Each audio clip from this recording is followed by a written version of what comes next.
Bonjour à tous, j'espère que vous allez excellemment bien. Aujourd'hui on se retrouve pour faire le débrief de la troisième étape du Tour du Danemark. On va revenir un petit peu sur tout ce qui s'est passé dans ce contre-la-montre. On va étudier les temps d'un contre-la-montre qui était assez intéressant. Vous savez, pourtant je suis pas forcément fan de ces contre-la-montre autour du quart d'heure d'effort. Je trouve que souvent il y a assez peu de surprises. On a voilà, en fait, les coureurs qui sont bons normalement s'en sortent bien. Il y a peu de surprises. Et là, pourtant, on a eu pas mal de surprises sur des coureurs qui ont été très bons dans la première partie de parcours et qui ont eu beaucoup plus de mal sur la fin.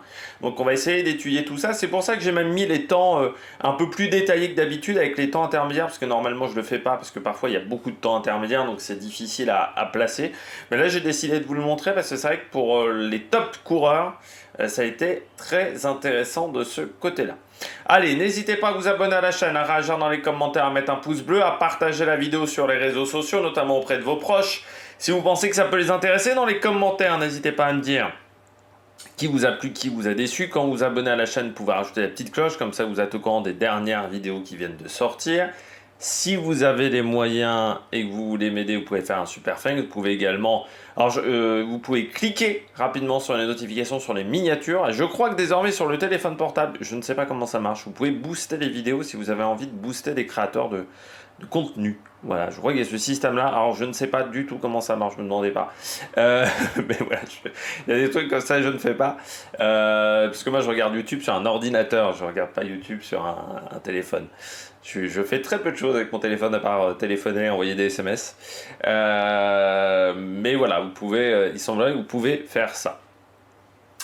Bon, on commence tout de suite avec cette vidéo. Oui, on va regarder ce contre-la-montre qui semblait, alors je dirais pas anodin, mais qui semblait, on va dire, assez classique. Voilà, un temps d'effort aux alentours de 15 minutes 30. Donc pas forcément des choses très surprenantes. Encore une fois, comme je le dis souvent, 15 minutes, on fait beaucoup de tests d'effort sur 15 minutes, sur 30 minutes. Donc les coureurs se connaissent extrêmement bien sur ces durées d'effort-là. C'est plus compliqué sur des durées d'effort un peu plus longues parce qu'on ne peut pas faire des tests à l'entraînement autant qu'on le souhaiterait. Des tests d'effort sur 1 heure, sur 1 heure et demie, ça ne se fait pas. Par contre, sur 15 minutes, 5 minutes, 10 minutes, 15 minutes, 20 minutes, voilà, jusqu'à 30 minutes, les coureurs se connaissent extrêmement bien jusqu'à 30 minutes d'effort. Mais là, il y a eu quand même pas mal de surprises. Alors, est-ce que c'est parce qu'on est au mois d'août et qu'on est quand même dans une période de préparation, soit pour la Vuelta, soit pour les classiques de septembre, mais on n'est pas forcément dans une grande période de forme pour quelques coureurs, mais il y a eu quand même des surprises. Alors, on va prendre les derniers temps. Tout le monde est rentré dans les délais. Même Anton Müller, mais tous les coureurs, même ceux qui n'ont pas fait le chrono à fond, je pense à Rasmus Bagwalin, ce qui finit en 17:32, donc il finit assez loin. Tous ces coureurs-là n'ont pas forcément voilà, en termes de temps d'effort, ils sont restés sur voilà, sur les délais assez facilement. Fuglsang aussi, qui est présent avec l'équipe du Danemark, Fuglsang, hein, pour ceux qui l'auraient raté depuis le début de course. Donc on voit les derniers chronos, Van der Stom, Martin Pedersen, voilà, si on remonte, il n'y a pas de grande surprise de toute manière, à part Danny Van Der Tuck, peut-être, qui aurait pu faire un meilleur temps, qui était parti, oui, 80e, qui est fini 80e, mais sinon il n'y a pas de surprise. Philipsen ne l'a vraiment pas fait à fond. On a compris tout de suite qu'il ne le faisait pas à fond, Philipsen. Dès le départ, c'est vrai qu'il y a des coureurs qui se sont mis très vite en action. Puis Philipsen, par exemple, sur les premiers mètres, il a perdu facilement 15 secondes sur le premier kilomètre. Il faut savoir que c'est un chrono qui n'était pas très technique. Il y avait la première partie où vous aviez vraiment sur le premier kilomètre et demi, où vous aviez quelques virages. Après, c'était un aller-retour sur une ligne droite. Donc il n'y avait que ce premier kilomètre et demi à peu près qui était très technique, avec quelques virages. Ensuite, c'était vraiment des lignes droites avec vraiment en termes de difficulté, on était plus sur des petits faux plats montants que sur des grandes difficultés. Sur ce parcours, il y avait un faux plat au niveau du sprint enfin au niveau du temps intermédiaire, voilà, pour ceux qui voudraient savoir. Donc Philipsen l'a pas fait à fond. Il y a aussi au départ Louis-Jo Luers, qui était un coureur qui était dans l'équipe Red Bull, qui est arrivé très jeune chez Red Bull, qui est désormais dans l'équipe de développement de la Décathlon. J'ai pas vu sa saison jusqu'à maintenant, mais j'ai l'impression que c'est pas foufou. Voilà, en termes de résultats pour ce coureur. C'est un peu sa dernière chance chez Décathlon AG2R, l'équipe de développement.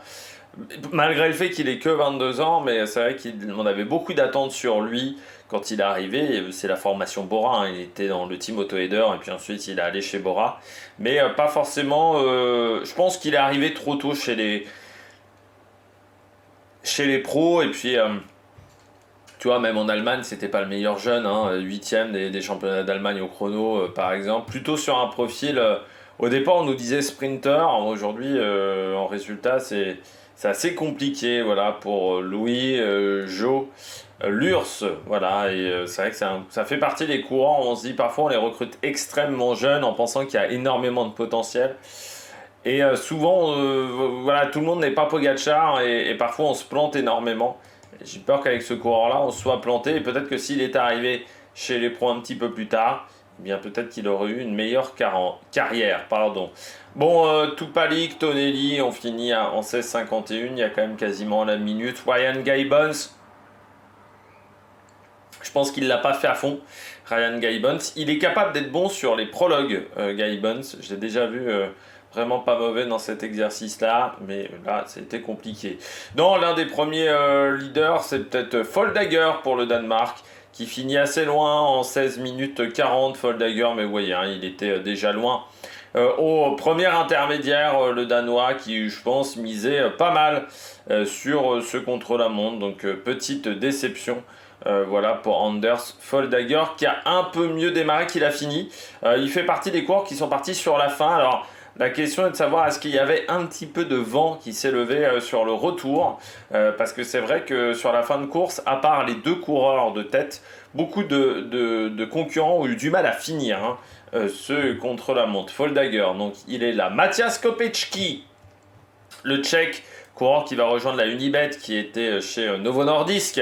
Matthias Kopecky, on le voit, très bon temps intermédiaire, 22e. Et lui, il a très mal fini parce qu'à l'arrivée, il est seulement 46e. Donc on voit qu'il a fait un meilleur premier inter que le deuxième inter. Il a perdu beaucoup de temps sur la fin, 8,35 au tout début. Et il finit en 16,33. Vous voyez qu'il perd du temps.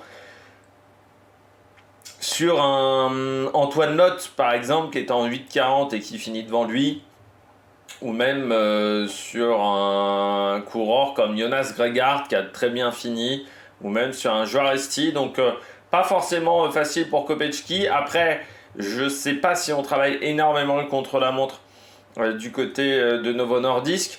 Est-ce que le diabète a pu jouer également sur cette difficulté à finir, parce que c'est vrai qu'on est sur un effort qui est particulier aux alentours de 15 minutes, 16 minutes. Donc est-ce qu'au niveau de, voilà, encore une fois, les concurrents qui sont chez Novo Nordisk, je rappelle, sont diabétiques. Donc est-ce que le diabète a joué sur cet effort-là? Est-ce que sur un effort plus court, ça aurait mieux fonctionné? Sur un effort plus long, peut-être que ça aurait mieux fonctionné. Là, c'est vrai que c'était compliqué d'accumuler des glucides. Donc c'est peut-être ce qui a manqué sur la fin, mais ça fait partie des coureurs qui ont eu du mal à finir. Antoine Lotte, tiens, du côté des jeunes coureurs de l'équipe de développement de la Décathlon, qui est au départ de cette épreuve. Un chrono intéressant, 33e aujourd'hui, 33e au premier inter, 43e sur le deuxième inter à l'arrivée. Donc voilà, une petite perte de temps par rapport à d'autres comme Jonas Gregard, qui a très bien fini, 55e du premier intermédiaire, vous voyez, en 8,54. Donc c'est-à-dire quasiment 20 secondes d'écart par rapport à Victor Vercouilly. Pourtant à l'arrivée, il n'y a qu'une seconde d'écart, donc c'est plutôt très bien réalisé par Jonas Gregard. Il a mieux fini qu'il a démarré, et ça c'est souvent ce qu'on attend d'un contre-la-montre. On attend souvent du négatif split comme en marathon, c'est-à-dire de faire la deuxième partie de course plus rapide que la première. Normalement ça on aime du côté des entraîneurs quand on a ces négatifs splits. c'est-à-dire quand on ramasse les morts, en gros, et c'est ce qu'a très bien fait Jonas Gregard. Vercouilly, bah lui il est parti fort, Vercouilly, avec la Flanders baloise, il a eu un peu du mal à finir. Alors la Flanders baloise, je pense qu'il y a aussi une question de matériel, et là sur un chrono comme ça qui allait à plus de 50 km/h de moyenne, forcément il faut avoir du matériel et une position aéro parfaite. Flanders baloise, ils n'ont pas l'argent pour faire des tests en soufflerie, que ça soit au niveau matériel, mais au niveau des coureurs également. Donc forcément, ça a un impact sur la performance par rapport à des Lidl Trek, par rapport à des Alpecin, par rapport à d'autres formations qui, eux, ont les moyens de tester au moins leur matériel en soufflerie. Là, ce n'était pas le cas du côté de Victor Vercouilly. Donc forcément, ça a coûté un petit peu de temps sur la deuxième partie de course. On retrouve ensuite Juaresti, Lisgard. Pas mal, hein, les jeunes coureurs qu'on a vus depuis le début de la semaine, Lisgard et Hochstedt. On voit Lisgard parti tranquillement au premier intermédiaire et qui finit vraiment bien, 8,47 et il finit en 16,26 à l'arrivée, donc vraiment bien. Et Hochstedt plus régulier dans sa perte de temps, 34e au premier inter et 32e à l'arrivée. Donc ça, c'est plutôt pas mal pour ces deux coureurs-là qu'on a déjà beaucoup vus cette semaine. Tibor Del Grosso, c'est vraiment le sosie de Van Der Poel, Tibor Del Grosso, et j'ai envie de dire également un petit peu moins fort sur le chrono peut-être. Il est parti fort, hein, Tibor Del Grosso, 8,33, 18e temps comme vous pouvez le voir, mais il a eu du mal à finir, seulement 18e temps à l'arrivée du côté de Tibor Del Grosso comme Henrik Pedersen. Ça a été mieux pour Axel Zinglet. Vous voyez Axel Zinglet, lui il a aussi fait du négatif speed, départ on va dire plutôt tranquille pour finir fort. Un qui a vraiment souffert c'est Nils Sekov. Alors lui, Nils Sekov, il est vraiment parti sur un énorme tempo, Nils Sekov, très impressionnant sur la première partie de parcours, où il fait même le 8e temps. Par contre, il a absolument pas tenu sur la fin. C'est un sprinter hein, de base, Nils Sekov, hein, c'est au moins un poisson pilote, donc je pense que c'était un effort un petit peu trop long pour lui. Il aurait aimé un chrono qui durait une dizaine de kilomètres. La 14, c'était un peu trop long. Voilà pour Nils Sekov, et sur la gestion de l'effort, ça c'est bien ressenti. Baptiste Vestroffier, là je pense que pour lui c'était un peu court pour le français de la Lotto, 41e temps au premier intermédiaire, puis 25e à l'arrivée. Je trouve quand même que Vestroffier c'est assez surprenant, mais ça a toujours été quelque chose qui m'a surpris chez ce type de coureur comme Tim de Klerk, chez les tueurs d'échappée. Même Jérôme Pinault à l'époque qui avait ce rôle-là, chez les coureurs voilà, qui roulent pendant des longs bouts droits, souvent, ils ont du mal sur les chronos. C'est pas les meilleurs sur les chronos, parce que là, Vestroffier, vu le travail qu'il fait sur les portions de plat, vu ce qu'il avait fait à Milan-San Remo, c'est un mec qui est capable d'amener sur des grosses intensités sur le plat, mais sur le chrono, c'est pas forcément si exceptionnel que ça. Alors Vestroffier, il faut aussi se rappeler que c'est sa première année chez les pros. Chez l'auto. Donc peut-être qu'à l'intersaison, on va peut-être travailler pour ce coureur, travailler un petit peu la position de contre-la-montre. C'est peut-être des soucis de positionnement, de gestion de l'effort, mais c'est vrai que c'est surprenant. Tim de Klerk aussi, qui étaient des bons coureurs comme ça, des bons rouleurs, mais pas forcément des bons coureurs de contre-la-montre. Et il y en a déjà eu dans l'histoire des situations comme ça, donc voilà. Pas forcément dingue voilà, au niveau du temps, par contre un très bon retour. Louis Chaleil, qui est un coureur, qui est un coureur également de l'équipe de développement de la Décathlon, eh bien 30e, 24e même à l'arrivée, donc c'est plutôt un bel exercice. Il finit mieux que Joshua Giddens qui était parti vite, je pense l'école de la piste du côté de Joshua Giddens, qui est du côté de l'équipe de l'équipe Lotto, il est même dans l'équipe 1 désormais, Giddens, qui est parti fort, mais qui a eu du mal à terminer voilà, sur ce contre-la-montre. Donc je pense qu'il y a encore un petit peu de travail. Il a très peu couru, dis donc, Giddens, pour un coureur d'équipe de deuxième division, puisque seulement 34 jours de course pour le moment. Alors il fera la Six Classique à Hambourg, ça sera dans 2 jours, ça sera le lendemain de l'arrivée du Tour du Danemark, du côté voilà, de Joshua Giddens. Alex Edmondson, bon voilà, 22e, juste derrière Lucas Kubis. Lucas Kubis, je pensais que c'était plus irrégulier que ça au niveau de ses temps d'effort. Mais en fait, non, il a fait 20e et 21e à l'arrivée. Je pensais qu'il était parti beaucoup plus fort que ça et qu'il avait eu du mal à finir. Lucas Kubis, en fait, non, il a été régulier dans sa perte de temps. Très bon temps de Stefan de Schreitener, le coureur belge, qui, bien lui, finit 19e en ayant fait le 28e temps du premier intermédiaire. Vous voyez qu'il a repris du temps, par exemple, sur un Kubis. Il a repris du temps sur un Giddings, par exemple, sur un Nils Sekhoff.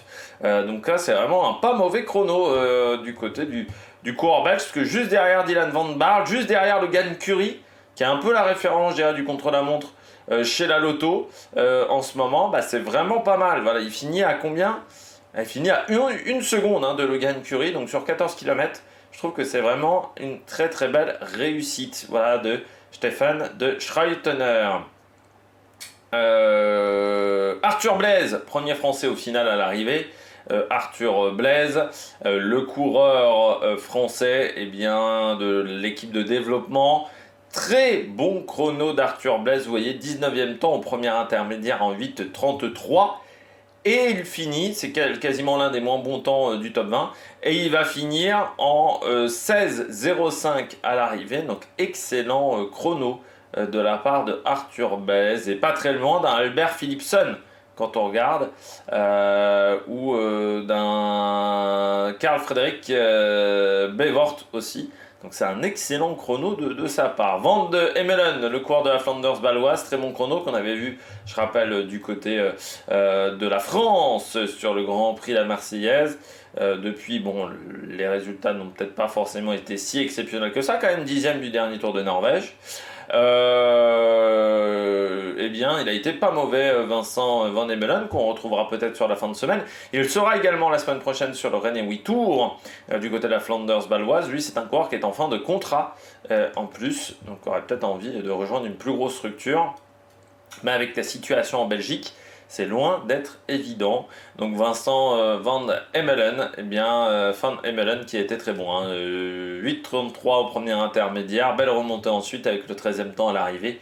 Donc ça c'est vraiment bien. Albert Philipson, le jeune coureur, la jeune pépite danoise, un petit peu décevant. Il est parti fort, Philipson, sur ce parcours, mais il a eu du mal à finir. Vous voyez, 6e temps au premier intermédiaire, 11e seulement à l'arrivée, et entre la 10e et la 20e place, c'est lui qui a le meilleur temps, et pourtant il finit difficilement, comme Julius Johansson également. Les deux ont du mal à finir. Donc dommage, voilà, du côté d'Albert Philipson dans sa gestion de l'effort. Et pareil pour Johansson, le coureur qui avait perdu un petit peu de temps, le Danois. Alors c'est vrai qu'on l'attendait sur ce chrono, en plus avec du matériel de la UAE. Sauf qu'est-ce que le matériel a été bien réglé par l'équipe du Danemark? Ça c'est déjà une interrogation. Et ensuite la chute la veille a peut-être eu des conséquences sur la fin de son parcours. Mais c'est vrai qu'il était parti très fort. Et puis il a eu vraiment du mal à finir, Johansson, qui est, je rappelle, en fin de contrat. Van der Tuuk, là c'est plutôt l'inverse, il est parti lentement, Van der Tuuk, enfin lentement, 21e temps. Par contre il a extrêmement bien fini avec le 10e temps à l'arrivée. C'est bien ça pour le coureur de la Auskadi depuis le mois d'août, il était chez Metec, Axel Van der Tuuk. C'est même surprenant qu'il ait rejoint Euskaltel en venant de la Metec. C'est pas vraiment habituel du côté de cette formation. Donc ça, c'est plutôt un excellent résultat pour le coureur néerlandais. Voilà. Vainqueur d'une course aux Pays-Bas, je ne dirais pas le nom, de 2 courses même nationales aux Pays-Bas. 3e sur l'Olympias Tour, sur des courses importantes au calendrier espoir. 9e du Kresbrez Elite également. Donc c'est un coureur en forme, comme vous pouvez le voir, juste avant de rejoindre la Euskaltel, où c'est sa première course avec cette formation. Donc peut-être qu'au niveau du matériel, en plus, tout n'était pas foncièrement en place. On remonte dans ce classement, avec Krag Andersen, 4e, 8e à l'arrivée. Voilà, petite perte de temps sur la fin. Skelmose, lui, il était parti 11e. Alors je pensais qu'il avait mal fini, Skelmose. Et en fait non, parce qu'il finit 7e temps, donc il est plutôt remonté sur la deuxième partie de parcours. Pourtant j'avais un petit peu peur pour lui quand je l'ai vu à l'intermédiaire, parce que comme avec Philipson, je croyais que ça bougeait pas mal déjà des épaules, et je me suis dit, Lui, il va avoir du mal à finir. Maintenant, il est très bien terminé. Warren Skjold a très très bien terminé. C'est le moins bon temps du top 10 avec Van Der Tuck. Et il a fini pourtant 6ème.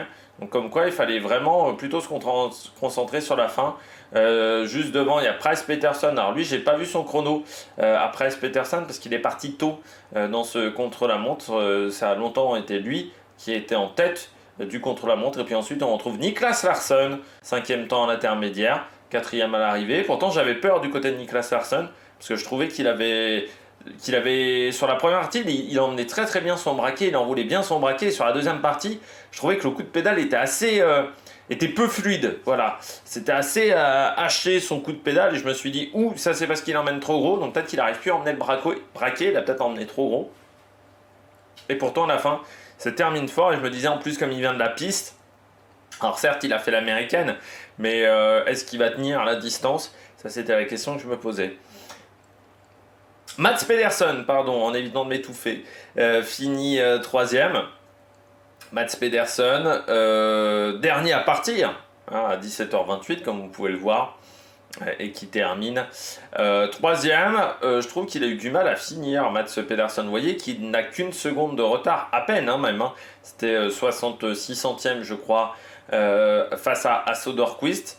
Et à l'arrivée, l'écart face à Söderqvist, il est énorme quand même. Et ce qui fait que par rapport à un Larsson qui pourtant lui rend quasiment 11 secondes à l'intermédiaire, bien à l'arrivée, ils sont quasiment dans le même temps. Donc c'est pas un bon chrono de la part de Pedersen. Alors, ça va pas forcément le rassurer par rapport au championnat d'Europe, mais peut-être qu'il a programmé son pic de forme beaucoup plus tard. Peut-être que son pic de forme ne sera qu'en deuxième semaine de la Vuelta. C'est vrai que les premières étapes de la Vuelta ne sont pas vraiment destinées aux sprinters. On étudiera le parcours de la Vuelta la semaine prochaine. On va essayer de faire ça parce que c'est vrai je crois que je ne l'ai pas fait, le parcours de la Vuelta. De mémoire, j'ai fait le Giro, j'ai fait le Tour de France, mais la Vuelta, je n'ai pas dû le faire. Donc on parlera du parcours de la Vuelta et puis surtout des favoris la semaine prochaine, puisqu'on sera sur la semaine précédant le départ de ce Tour d'Espagne. Donc voilà, Niklas Larsson, vraiment pas mal en plus dans une équipe de Continental. Et Pedersen, je trouve qu'il a eu beaucoup de mal à finir. Donc je pense qu'il n'est pas encore au top de sa forme, ce qui va quand même pas être rassurant pour ses adversaires. Parce que si en n'étant pas au top de sa forme, il arrive déjà à gagner des sprints en boss comme l'étape numéro 1, eh bien ça veut dire que pour le Tour d'Espagne, il va falloir vraiment compter sur lui en sachant qu'il est très polyvalent. Et puis après le match très intéressant entre Alex Segart et Söderqvist. Söderqvist qui, je rappelle, est encore dans l'équipe de développement. Techniquement, Alex Segart, lui, est dans l'équipe 1 de la Lotto. Avant de rejoindre la Bahrain Victorious, eh bien, c'était peut-être un beau cadeau d'adieu avant de rejoindre la Bahrain Victorious. Avec 8 minutes 16 au premier intermédiaire, 15,33 à l'arrivée. Donc il y avait 5 secondes au premier intermédiaire, 5 secondes à l'arrivée. Donc ils ont fait jeu égal. C'est les deux seuls qui ont vraiment été sur un très très gros rythme sur la deuxième partie de parcours, mais vraiment très impressionnant. Il met quand même 0,5 km/h à Mats Pedersen. Donc c'est pas anodin de battre un Mats Pedersen sur un parcours comme celui-là. Et il confirme qu'il a des bonnes dispositions en tant que rouleur. Et puis Söderqvist confirme que c'est avec Segart les deux meilleurs rouleurs pour le moment de leur génération. Alors pas de chance pour eux, c'est que ce sont des très bons coureurs de contre-la-montre, mais sur une période où il y a moins en moins de contre-la-montre sur les courses, et notamment sur les courses par étapes de 5 ou 6 jours. Alors c'est dommage parce que là on l'a vu, beaucoup de coureurs l'ont quand même fait à fond, beaucoup de coureurs se sont employés sur ce genre d'épreuve sur le contre-la-montre. C'était très intéressant à suivre. Je trouve que pour un chrono, c'était plutôt dans la moyenne haute de ce qu'on voit dans les chronos. Voilà, de la manière dont c'est filmé. Il y avait même du double écran. Donc je trouve que c'était plutôt pas mal en plus la manière dont la réalisation du Tour de Danemark s'est débrouillée. Et donc oui, Söderqvist, vainqueur de cette étape. Voilà. Il avait remporté jusqu'à maintenant que des titres de champion de Suède, du contre-la-montre. Et bien là, il a remporté ce titre. Alors il est dans la réserve de la Lidl Trek, sauf qu'il court quand même souvent avec la Lidl Trek. Là aussi, il faudrait peut-être des règles plus strictes, parce qu'on voit qu'il a fait quasiment la moitié de sa saison avec l'équipe 1 de la Lidl Trek, donc on sent que c'est juste un coureur qui a été pris parce qu'il n'y avait plus de place dans l'équipe 1 et qu'on l'a laissé dans la réserve. Lui qui sera l'an prochain dans l'équipe 1, mais vous voyez avec déjà énormément de potentiel chez ce coureur. Voilà, présent également sur le Tour de Wallonie, sur le Tour de Slovénie, notamment, ou sur le Tour de Bretagne qu'il a fait. Et deuxième de Paris-Roubaix Espoir. C'est pas seulement un rouleur, c'est également un coureur qui s'en sort bien sur des parcours typés Roubaix. En même temps, quand on fait 1m87, 83 kg, c'est vrai que c'est plutôt solide. Voilà, mais très belle victoire pour Söderqvist et qui colle quand même une petite branlée à notre ami Mats Pedersen. On va regarder donc les différents classements. Donc comme vous le voyez, Söderqvist qui gagne donc avec quasiment 6 secondes d'avance sur Segart et Mats Pedersen à quasiment à 14 secondes. Arthur Blaise donc premier français à 36 secondes, mais vraiment un chrono intéressant de la part du français. Et des abandons, enfin des non partants au départ de cette étape. Magnus Cort de la Uno X, Fabio Jakobsen, qui revenait de sa longue période d'indisponibilité, Fabio Jakobsen. Donc est-ce qu'il n'a pas encore des petits soucis? Ça, c'est la grande interrogation pour le néerlandais. Et puis, Oscar Bloom, d'une équipe Conti danoise. Le classement général a un peu changé. Mats Pedersen en tête, devant Niklas Larsson deuxième, et toujours que 10 secondes d'écart entre les deux. On retrouve ensuite Söderqvist à 34 secondes, devant Lukas Kubis. Alex Segart 5e, devant Hochsted, Bloom-Levy, Krag Andersen et Mats Landbo qui passe devant Vercouilly. Et Skjelmose et Van Der Tuuk ont fait d'énormes remontées au classement, comme vous pouvez voir. Du côté du premier français au classement général, c'est Axel Zingler, 21e pour le moment, mais à 1 minute 20 quand même de Mats Pedersen. Du côté du maillot vert, eh bien Mats Pedersen toujours en tête, avec un petit point d'avance sur Lukas Kubis, Varechkel à 4 points, de Schrutener et Hochsted juste derrière, Johansson qui est passé devant Jesper Philipsen, mais parce que ça dépend du classement général. Hochsted, Dahl, toujours à égalité du côté du classement du maillot à pois, du côté du maillot blanc. Söderqvist passe en tête avec seulement 5 secondes d'avance sur Alex Segart. Hochsted n'est pas loin non plus à 14 secondes avec Landbo. Donc ça va être très intéressant à suivre du côté de ce classement du maillot blanc dans les 2 dernières étapes qui vont arriver. Et puis la Lidl Trek toujours en tête du classement par équipe devant Uno X, Lotto, Flanders et l'équipe du Danemark, qui fait quand même une belle semaine, cette sélection danoise. Allez, j'espère que vous avez aimé cette vidéo. Nous, on se retrouve plus tard dans la soirée pour faire le débrief de l'étape numéro 4. D'ici là, n'hésitez pas à vous abonner à la chaîne, à réagir dans les commentaires, à mettre un pouce bleu. Allez, ciao ciao sur la meilleure production.